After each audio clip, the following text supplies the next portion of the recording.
I get at least 2 sets from above, 2 sets from medium, 2 sets from low.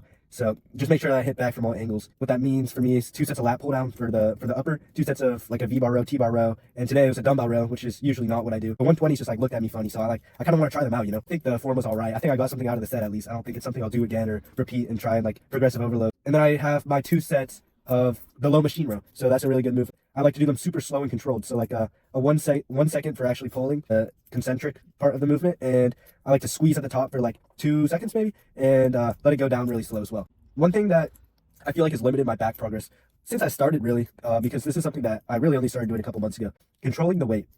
Because if you want some big traps, you'll get them if you just ego lift. But if you really want the most quality stimulus without just destroying them entirely, like creating a ton of muscle damage, because muscle damage isn't what you want. You want good stimulus. You'll grow from it, but it's not the best way to recover and grow effectively and efficiently. When I'm pulling, I feel my traps just kind of stretch out and then pull back and contract and squeeze and feel that contraction so that I know that I'm doing the most that I can to grow them effectively.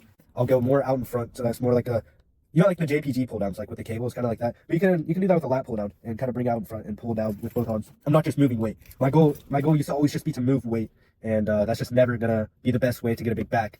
And you know, I posted a TikTok video that said intensity over form, and what I mean by that isn't move the most weight you can instead of form. I'm saying if you have to make the decision from having perfect form or squeezing out an extra rep, squeeze out that extra rep, because yeah, it might not be the most optimal thing you can do, but it's so much better than just leaving room in the tank for more stimulus. There's a certain point where you get to where that doesn't become true anymore. Like just totally swing your arms on a bicep curl like I did in that video, to be honest. That might have been a little bit too much, like an exaggeration. But I think there are people, especially people new to lifting, people that don't understand what I'm talking about right now, that would benefit from me saying something like that, because they just don't know like amount of benefit that comes from just pushing that little bit harder, because you're not growing from all the reps that you're doing. If you're doing 12 reps, you're not getting anything from the first 6. If you do 6 out of 12 and 12 is your failure point, you're leaving 6 reps in the tank, you're not growing at all. That's a waste of time, waste of energy. Just go home. And then for biceps, usually I like to dedicate an arm day or a shoulder and arm day so that I have more energy towards my biceps and my forearms aren't totally cooked like they were today.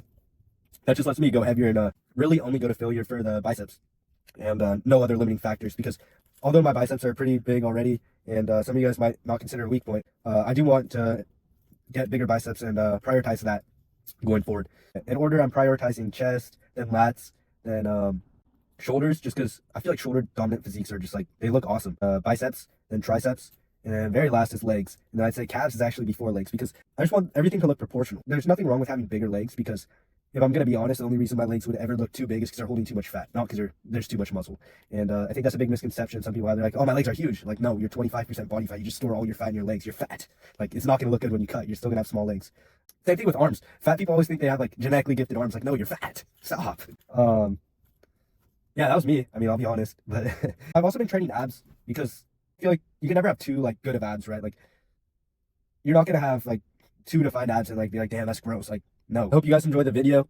Let me know what you guys want to hear. I kind of want to do like vlog kind of stuff, like just talk throughout what I'm actually doing, because I don't know, it just seems more interesting. Like I love watching David Lane's videos, and I kind of want to replicate something like that. So the closest I've come to that is really just like a workout in it and then talking at the end or beginning. Like, let me know if that's something you guys are interested in. Also, really quick, I just want to thank you guys for 1,500 followers on Instagram. Just started 1 week ago, so that's insane. I hope you guys enjoyed the video, and I'll see you guys soon.